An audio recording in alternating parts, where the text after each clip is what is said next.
성령에 취한 사람들이라는 제목으로 말씀을 함께 나누겠습니다. 목소리가 갑자기 이상해졌습니다. 성령에 취한 사람들, 취하다라는 단어를 떠올려 보면 우리 술 취한 장면이 머릿속에 그려지지 않습니까? 희한하게 이 술 취한 모습과 성령 충만한 모습에 좀 상관관계가 있는 것 같습니다. 그래서 성경 여러 곳에 보면은 이 성령 충만함을 설명할 때 대조적으로 술 취한 모습과 상반되게 설명하는 모습이 곳곳에 나옵니다.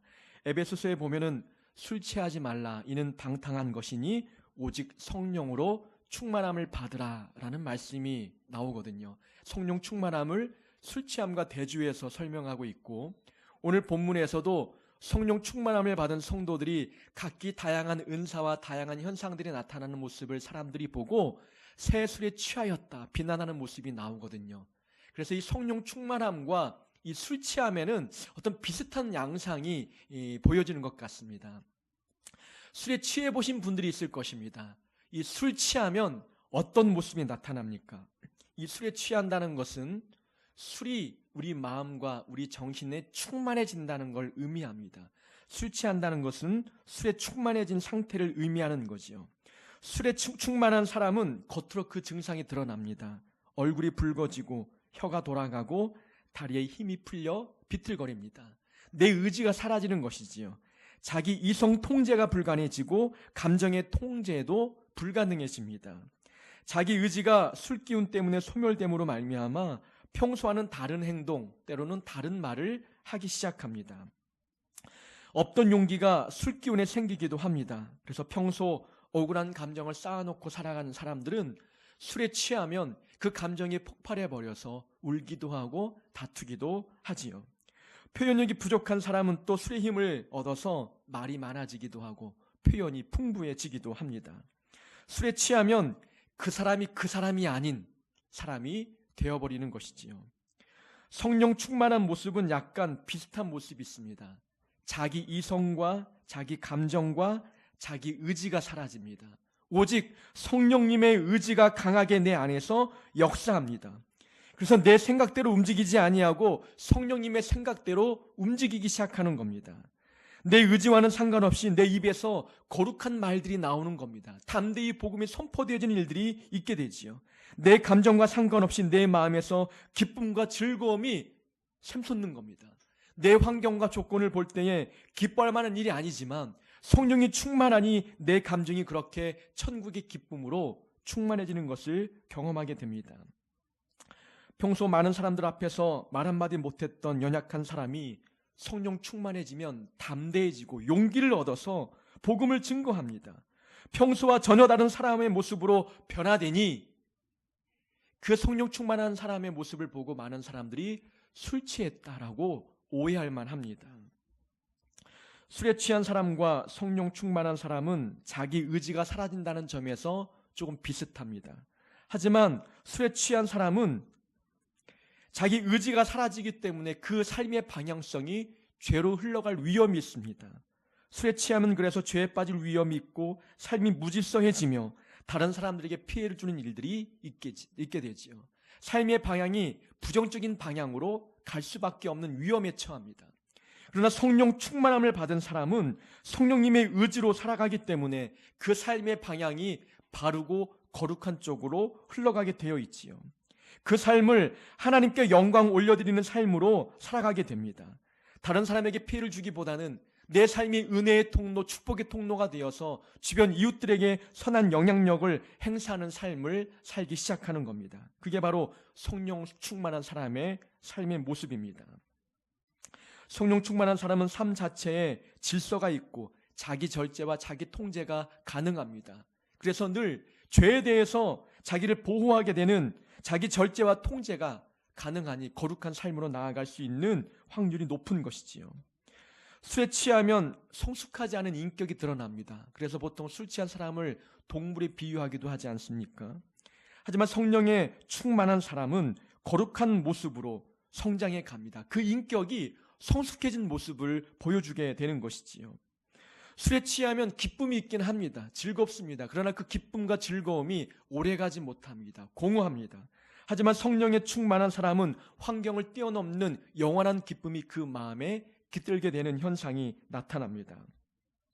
이렇게 사람들은 제각기 무엇인가에 취해서 살아갑니다. 취한다는 것은 무엇인가 그 마음에 충만히 채운다는 것입니다. 어떤 사람은 성령으로 그 마음을 채우고 어떤 사람은 술로 그 마음을 충만히 채웁니다. 어떤 사람은 그 마음속에 욕심으로 탐심으로 충만히 채워나갑니다. 어떤 이는 정욕으로 충만하고 어떤 이는 감투욕 또는 정권 야욕으로 그 마음을 충만히 채워나갑니다. 어떤 사람들은 그릇된 사상으로 충만해지고 어떤 이는 시기와 미움으로 충만하며 어떤 사람들은 교만으로 충만해지는 사람들도 있다는 것이지요. 사람은 그 마음에 무엇인가를 가득 채우고 살아갑니다. 자기가 사랑하는 것으로 그 마음을 채우게 되어 있습니다. 그래서 그 마음에 가득 채워진 것을 닮아가기 시작하고 마음에 채워진 그것을 따라 살아가는 삶이 되어버리는 겁니다. 내 감정, 인격과 내 정서가 내 마음에 채워진 것을 닮아가게 되어 있다는 것이지요. 거룩한 성령님으로 채운 사람은 그 성품이 바르게 닮아가지만 그러나 다른 세상의 것으로 채워진 사람들은 그것에 지배를 받고 끌려다니게 되어 있습니다. 그래서 우리는 교회를 다녀도 변화되지 않는 사람들이 있잖아요. 몸은 교회에 나와 있는데 그 마음과 생각이 다른 것으로 충만히 채워져 있기 때문에 그렇습니다. 몸은 교회에 있는데 그 마음이 다른 것으로 채워져 있으니 그 마음에 채워진, 마음에 충만해진 그것을 쫓아 살아가는 삶이 되는 것입니다. 그러니 몸은 교회에 있어도 마음과 생각이 별로 달라지지 않는, 변화되지 않는 모습들이 보이게 되는 것이지요. 오늘은 성령 강림 주일입니다. 예수님께서 부활 승천하시고 우리에게 성령을 보내주시겠다 약속하셨던 그 성령님이 이 성령 강림 주일에 이 땅에 오신 겁니다. 성령님이 이 땅에 오심으로 말미암아 교회가 태동이 되고 교회가 성장하고 발전되게 되는 역사들이 일어나게 된 것이지요. 이 성령 강림 주일, 오늘 본문에 보니까 오순절 날에 성령님이 이 땅에 임하셨어요. 이 오순절이 어떤 절기냐? 우리 구약의 절기를 잠깐 살펴보면 구약에 3대 절기가 있습니다. 명절이지요. 유월절이 있고 그리고 맥추절이 있고 장막절이 있는 거예요. 이제 모든 유대인의 절기는 유월절이 출발점이 됩니다. 이 유월절의 유래는 우리가 다 알고 있듯이 모세가 애굽의 종로로 타고 있는 이스라엘 백성들을 구원해낼 때에 10가지 재앙을 그 바로에게 또 애굽 땅에 내리지 않습니까? 그때 마지막 재앙이 장자의 죽음이었어요. 그 장자의 죽음의 재앙에서 피할 수 있는 방법을 하나님이 알려주셨는데 양의 피를 문설주에 바르면 죽음의 사자가 그 집을 건너뛰게 됩니다. 그래서 유월했다, 건너뛰었다라는 의미의 유월절이 그때부터 태동이 되기 시작하는 겁니다. 그래서 유월절을 기점으로 7주가 지나면 77절이 되는 겁니다. 7주가 지났다는 것은 일주일이 7일이기 때문에 7 곱하기 7하면 49일, 그리고 49일이 지난 마지막 50일째 되는 그 주일이 77절입니다. 이 77절은 보리 추수하는 절기이기 때문에 보리를 추수해서 하나님께 드린다고 해서 맥추절이라고도 하고 처음 거둬들인 열매를 하나님께 드린다고 하는 의미에서 초실절이라고도 합니다. 그래서 77절, 맥추절, 초실절은 같은 절기예요. 우리가 추석도 한가위, 가배, 중추절 이렇게 다르게 표현하잖아요. 그것처럼 유대 절기 중에 이 맥추절도 6월절 다음 7주가 흘렀기 때문에 77절, 그날이 이제 보리를 추수한 날이기 때문에 맥추절, 처음 거둬들인 열매를 드리기 때문에 초실절이라고 이야기하는 거예요.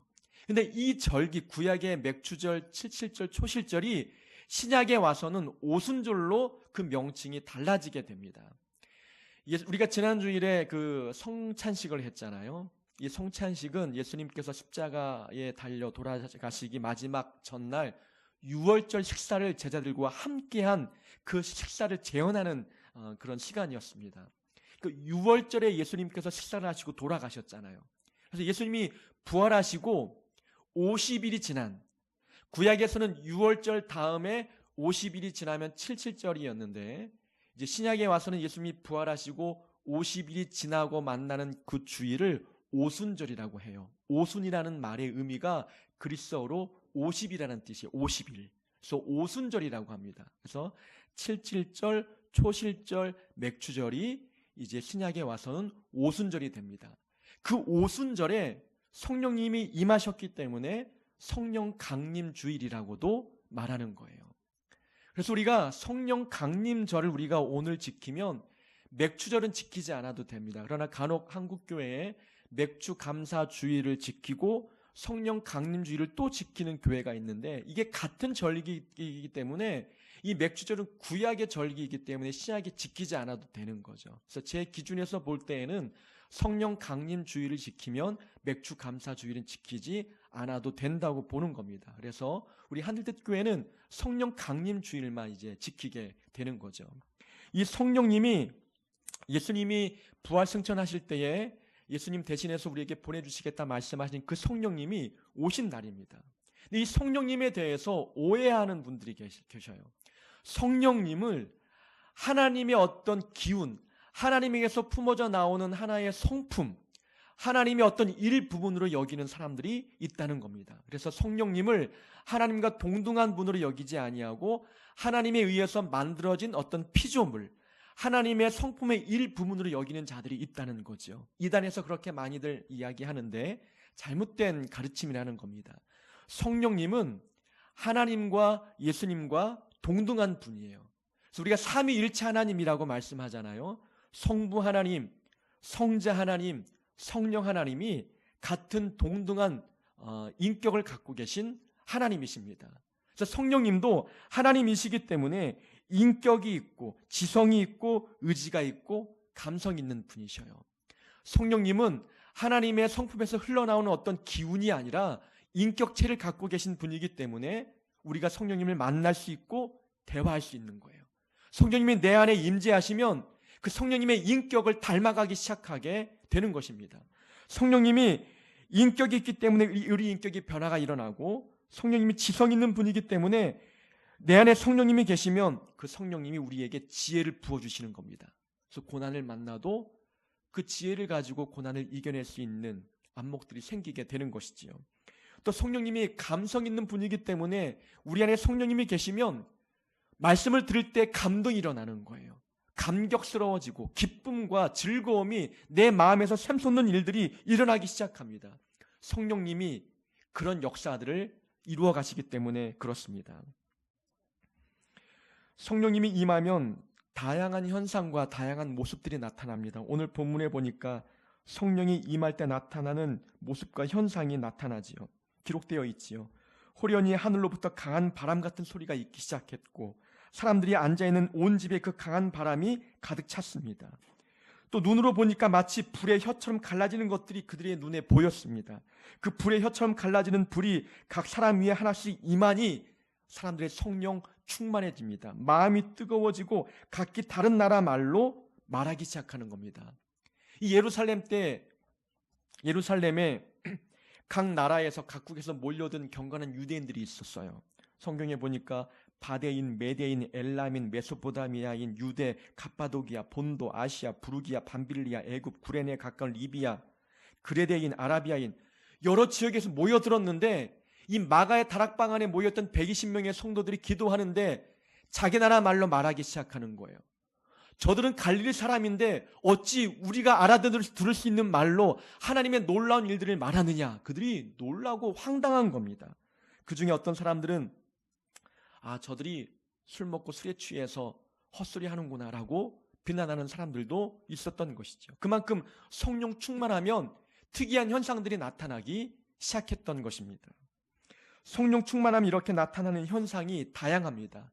많은 다양한 현상과 모든 그 다양한 특징들이 나타나기 때문에 성령님이 임하면 가장 먼저 나타나는 변화가 삶의 변화, 인격의 변화가 보이기 시작합니다.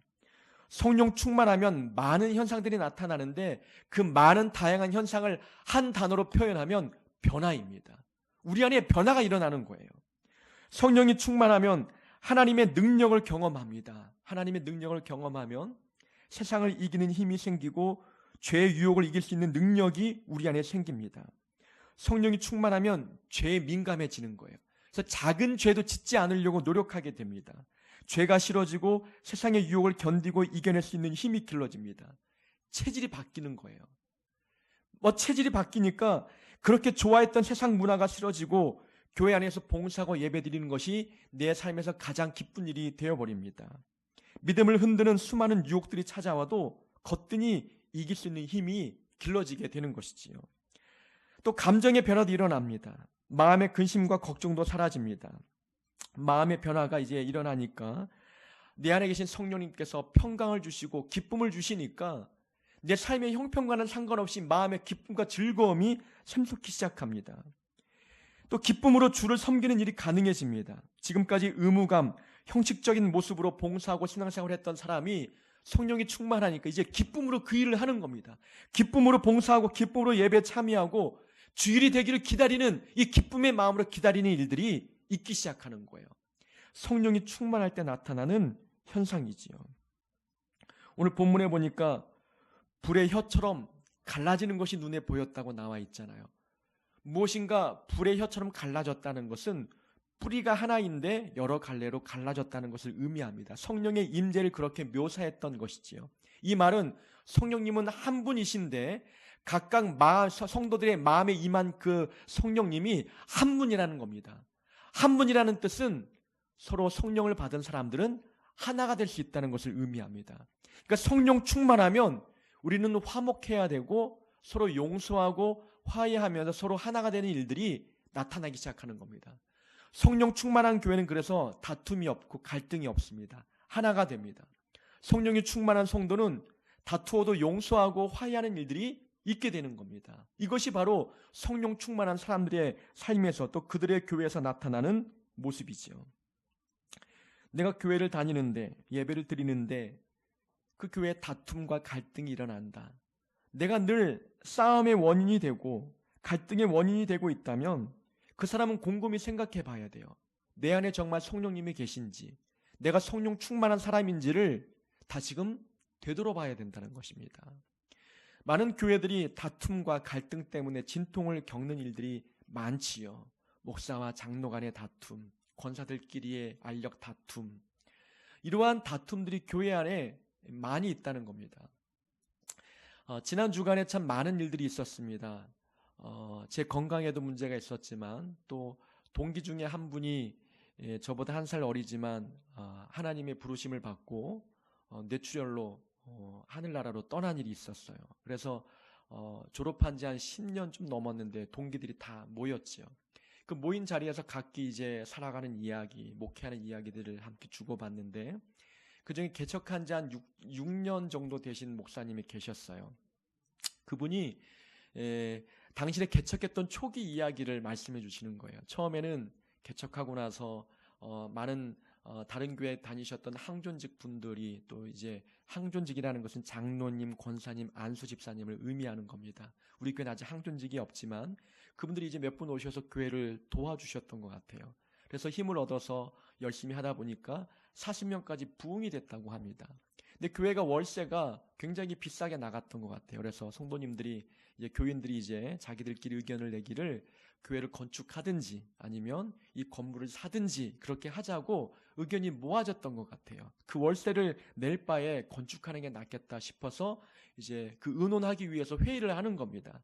이제 돈 문제가 걸리기 때문에 예민한 부분이어서 목사님은 자리를 잠깐 비워달라고 좀 부탁을 했던 것 같아요. 그래서 목사님이 그러면 제가 회의 끝나면 통닭 같이 먹게 통닭을 사오겠습니다 하고 잠깐 자리를 비웠어요. 통닭을 사오는 그 틈에 교회에 들어와 보니까 싸우는 소리가 막 교회에 나는 거예요. 이 회의를 주관하는 분이 이제 항존직 중에 좀 연로하신 분이었겠죠. 그래서 교회를 건축하자 의견이 모아지고 내가 얼마를 내겠다 이렇게 얘기를 한 거예요. 각자 얼마씩 낼지 얘기를 해보라고 하니까 돈 있는 사람 없는 사람도 있잖아요. 어떤 분이 저는 돈이 없습니다라고 이야기했더니 그분이 돈이 없는데 왜 회의에 참여했느냐라고 이야기한 거예요. 그분이 또 화가 나잖아요. 아니, 돈이 없으면 회의에도 참여 못합니까? 이런 돈 때문에 싸움이 막 일어난 거예요. 그래서 교회 싸움이 나서 성도들이 다 나가버린 거예요. 이 목사님이 정말 목회하기 싫어질 만큼 큰 좌절과 낭만 가운데 빠졌다고 하는 거예요.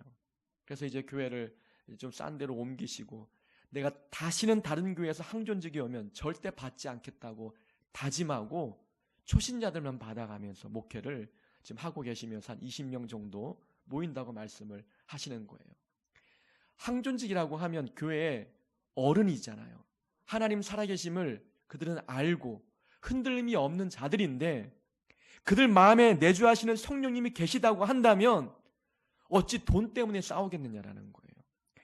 교회가 갈등이 있고 다툼이 있는 이유가 돈, 자기 고집, 자기 생각을 내세우는 일들 때문 아니겠습니까? 성령이 충만한 교회는 절대로 다투거나 싸우는 일이 없는 거예요. 그것도 돈 문제 때문에. 이건 세상 사람들이 싸우는 문제들이잖아요. 돈 문제, 자기 고집, 이건 세상에서 보여지는 일들인데 성령님이 역사하실 교회 안에서 또 우리 마음 안에서 그런 동일한 세상 사람들이 싸우는 문제 때문에 동일한 문제로 다투고 갈등이 일어나고 교회가 분열되고 갈라진다는 것은 성령 충만하지 않는 자들의 모습이라는 것입니다. 성령 충만하면 하나가 됩니다. 화목해집니다. 평강하고 화평케 하는 일들이 일어나기 시작하는 겁니다. 성령 충만하면 아무리 어려운 일을 당해도 낙심하지 않습니다. 대처할 수 있는 지혜와 영역이 내 안에 계신 성령님으로부터 나오기 때문에 성령님이 공급하시는 힘을 가지고 모든 난관과 좌절감을 이겨낼 수 있게 됩니다. 사도 바울이 고백하기를 내게 능력 주시는 자 안에서 내가 모든 것을 할 수 있다 고백했던 것이 성령 충만할 때 나타나는 고백입니다. 이렇게 성령이 충만하면 우리의 생각의 변화, 인격의 변화, 삶의 변화, 마음의 변화들이 보이기 시작하는 겁니다. 오늘 본문에 보니까 성령 충만한 사람들이 아주 특별한 특징들이 나타나기 시작했죠. 어떤 특징이 나타납니까? 각기 다른 나라 말로 말하기 시작하는 거예요. 방언이지요. 방언은 두 종류가 있다고 합니다. 난곳 방언과 천국의 방언이 있다고 하는데 난곳 방언은 이 땅에 살아가는 각국의 나라 말로 말하는 거예요. 일본말을 한 번도 배워보지 않은 사람이 기도하는데 일본말로 기도하고 중국말로 기도하고 하는 그런 기도들.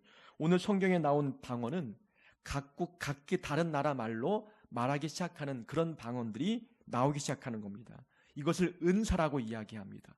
성령이 충만하면 우리 안에서 성령의 은사들이 나타나기 시작하는 거예요. 성령의 은사가 어떤 종류가 있는지는 고린도전서 12장에 나오게 되는데 고린도 교회에 성령의 은사가 많았어요. 거기에 보면은 지혜의 말씀, 또 지식의 말씀, 믿음, 병 고치는 은사, 능력 행함, 예언, 또 어떤 사람에게는 영 분별, 어떤 사람에게는 각종 방언 말함을, 어떤 사람에게는 방언을 통역하는 통역의 은사가 고린도 교회 안에 많이 있었어요. 성령이 충만하면 이런 은사들이 나타나기 시작하는 겁니다. 어떤 은사들은 신비한 체험을 동반합니다. 그래서 그 모습을 볼 때 처음 본 사람들은 문화적인 충격을 겪게 되죠. 그래서 두려워합니다. 무서워하는 거죠. 전혀 그럴 필요가 없다는 겁니다. 그래서 우리가 보통 성령 하나님이 내 안에 충만해서 막 은사가 나타나면 그것을 겁내하는 분들이 계시는 거예요. 그래서 막 방언할 때, 기도할 때 방언하는 모습을 보면은 이단에 빠진 것 같고 뭔가 신비한 어떤 종교적인 체험을 하면은 그걸 굉장히 나쁘게 보는 분들도 있다는 거예요. 그러나 지극히 정상적인 거라는 겁니다. 성령 하나님은 하나님이시잖아요. 성령 하나님이 내 안에 충만하면 사람이 보일 수 없는 특별한 체험들이 나타나는 것은 너무나 당연한 거예요. 성령님은 인격체이기 때문에 그분이 내 안에 충만하면 비인격적인 모습이 나타나는 게 아니라는 거예요. 여러분, 인격적이라는 말이 어떤 단어예요? 비인격적인 것과 다른 말이잖아요. 반대의 개념이잖아요. 성령이 충만해서 은사 막 방언하고 막 크게 기도하고 이게 비인격적인 모습이 아니라 인격적인 거라는 거예요. 그래서 성령의 은사가 나타나면 하나님을 사랑하는 마음이 커진 거예요. 그럼 이웃도 사랑하는 마음이 커지게 마련이고 성령의 은사가 나타나면 내가 하나님께 사랑을 많이 받고 있다는 그런 느낌이 들기 때문에 기쁨이 막 커지는 겁니다. 그래서 은사가 내 안에 보여진다. 그것은 기쁨이 한없이 커지는 거예요. 이 기쁨이 커지면 남편을 보는 눈, 아내를 보는 눈이 달라지고 자녀를 보는 눈이 달라지는 거예요. 은사를 받게 되면은 세상을 보는 가치관과 세계관이 완전히 달라지는 겁니다.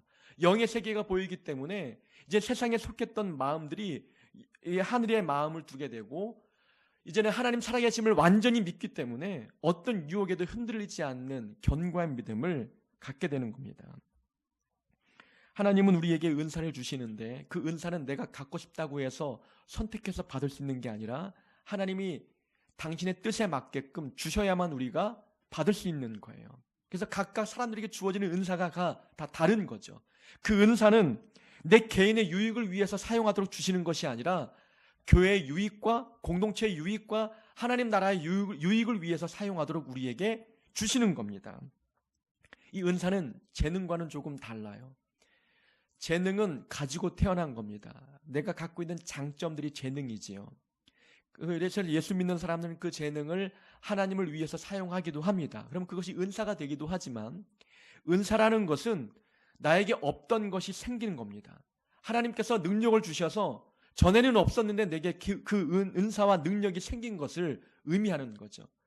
처음부터 아이가 태어났는데 방언을 말한다? 이상한 거잖아요. 응애 해야 되는데 방언을 말한다.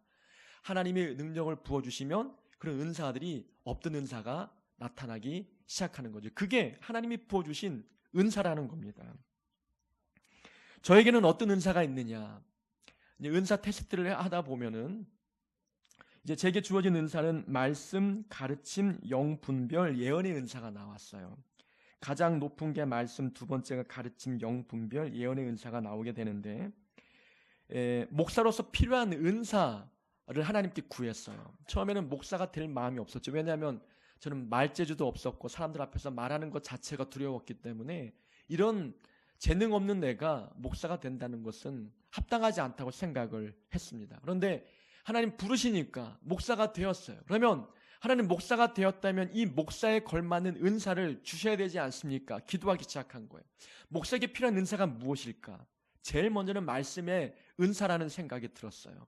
하나님, 다른 사람들은 방언의 은사를 위해서 기도하는데 제게 은사를 주실 거라면 방언 말고 말씀의 은사를 달라고 기도하는 거예요.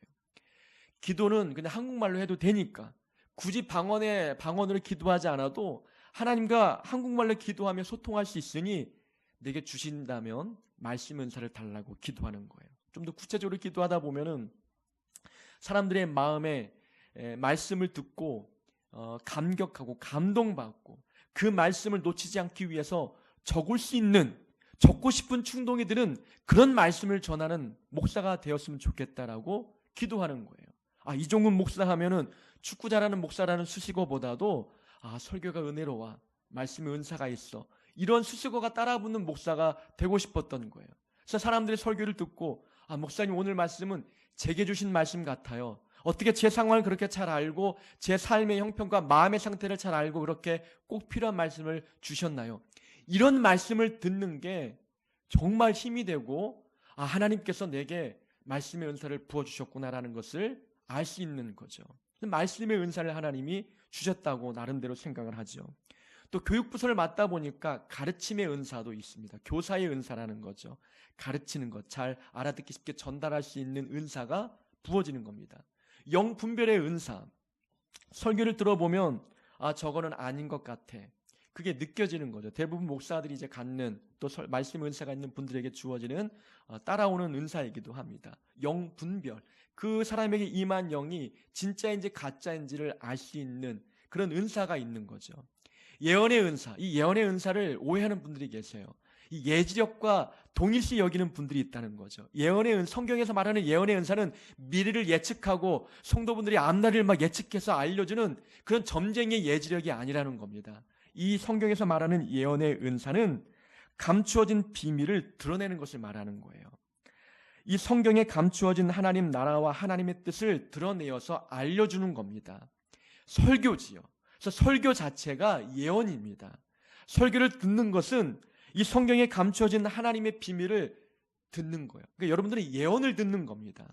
그래서 이 설교를 들음으로 말미암아 앞날에 대해서 불안해 여겼던 성도들이 소망을 품고 희망을 갖고 감동을 얻고 힘을 얻는다. 하나님의 예언의 말씀을 통해서 얻어지는 현상들이라는 것입니다. 우리 교회 성도님들은 대부분 그 교회는 목회자의 은사를 닮아가게 되어 있어요. 그래서 우리 교회는 막 뜨겁게 방언으로 부르짖으며 막 기도하는 그런 분위기는 아직 아니잖아요. 사람이 많아지면 또 그렇게 흘러갈 수도 있겠지만 대부분 그 교회 목회자의 은사를 닮아가게 마련입니다. 그래서 여러분들에게는 말씀의 은사, 때로는 가르침에, 또 사역에 따라서 어떤 영 분별과 어떤 예언의 은사들이 있길 바라는 거예요. 저는 오늘날 이 시대에 정말 필요한 은사들이라고 보는 겁니다. 꾸준히 성경 읽고 묵상하면 누구나 다 예언의 은사들, 말씀의 은사들을 가질 수 있는 거죠. 방언을 해도 이단에 빠지기 쉽습니다. 근데 말씀의 은사, 예언의 은사, 영 분별의 은사가 있으면 절대로 이단에 빠질 염려가 없게 되는 것이지요.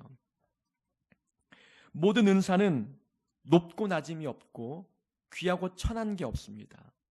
그래서 누구나 다 각기 다른 은사가 있지만 모든 은사가 동일하게 귀한 겁니다. 하나님이 주신 것이기 때문에 다 귀한 은사예요. 성도들에게 필요한 은사가 있다면 방언의 은사를 받으면 좋지요. 하나님 살아계심을 체험할 수 있기 때문에 좋습니다. 믿음의 은사, 이것도 굉장히 성도들에게 필요한 거죠. 또 봉사, 충성의 은사들도 매우 귀한 은사들입니다. 전 교회에서 성경 공부하는 도중에 한 집사님이 그렇게 말씀하셔요.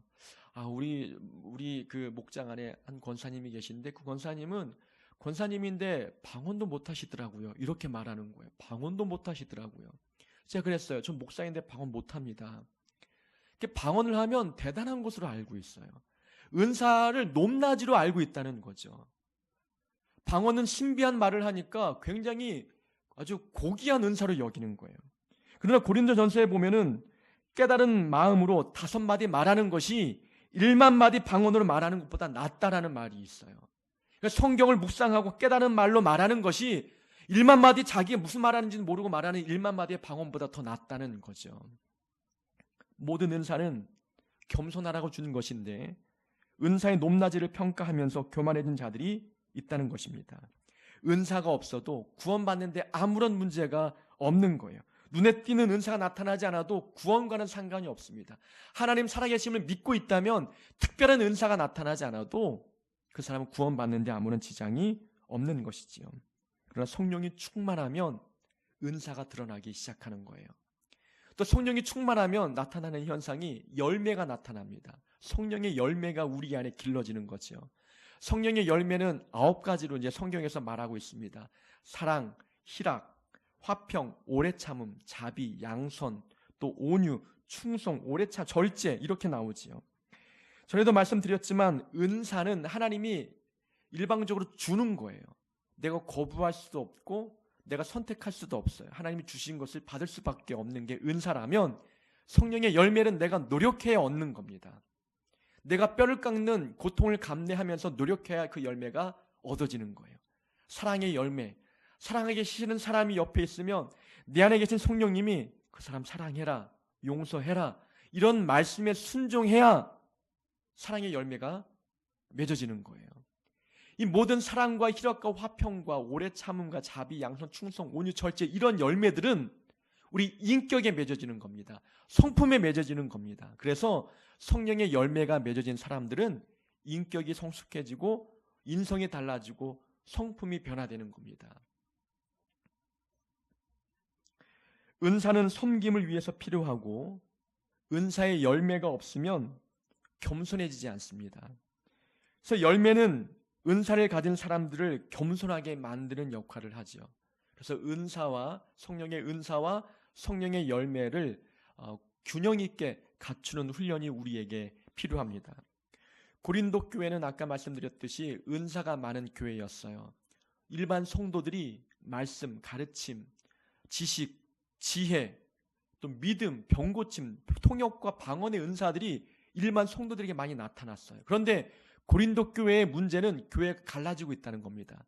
4가지 분파로 분리되어서 4개의 모습으로 쪼개지고 있다는 거예요. 나는 아볼로파다, 나는 바울파다, 나는 그리스도파다, 나는 베드로파다 이렇게 교인들이 갈라지는 거예요.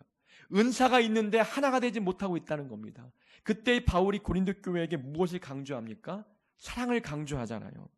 내가 사람의 방언과 천사의 말을 할지라도 사랑이 없으면 소리나는 구리와 울리는 꽹과리가 되고 내가 예언하는 능력이 있어 모든 비밀과 모든 지식을 알고 또 산을 옮길 만한 모든 믿음의 은사가 있을지라도 사랑이 없으면 아무것도 아니다. 사랑의 열매를 강조하는 겁니다. 그러니까 교회를 하나 되게 만드는 것은 열매예요. 그래서 교회의 성도들의 인성에 성령의 열매가 많이 맺어진 그 교회가 화목하고 또 행복한 교회가 되는 것입니다. 우리는 좋은 은사도 사모해야 되겠고 내 인격의 열매가 맺어지기 위해서 내 안에 계신 성령님의 그 음성에 귀를 기울이고 그 말씀에 순종하는 일들이 있어야 되는 것입니다. 우리는 성령 충만함을 받아야 합니다. 성령 충만함은 우리가 의심하거나 두려워하거나 또 나는 자격이 없는데라는 생각을 가지면 충만할 수 없어요. 아까 말씀드렸듯이 정말 하나님이 살아계실까? 의심하면 성령님이 내 안에 충만해지지 않는 겁니다. 성령 충만하면 이상한 현상들을 내가 체험하면 어떨까? 두려울 텐데 이런 두려운 마음이 있으면 성령 충만함이 있지 않아요. 성령의 은사도 주어지지 않는 겁니다. 성령님은 인격적인 분이기 때문에 성령 충만해도 내 정신이 나가거나 비인격적으로 변화되는 것이 결코 아니라는 것입니다. 성령님은 이미 우리 안에 계십니다. 예수를 믿기로 시작한 사람은 예수 믿음과 동시에 성령님이 우리 안에 임재하셔요.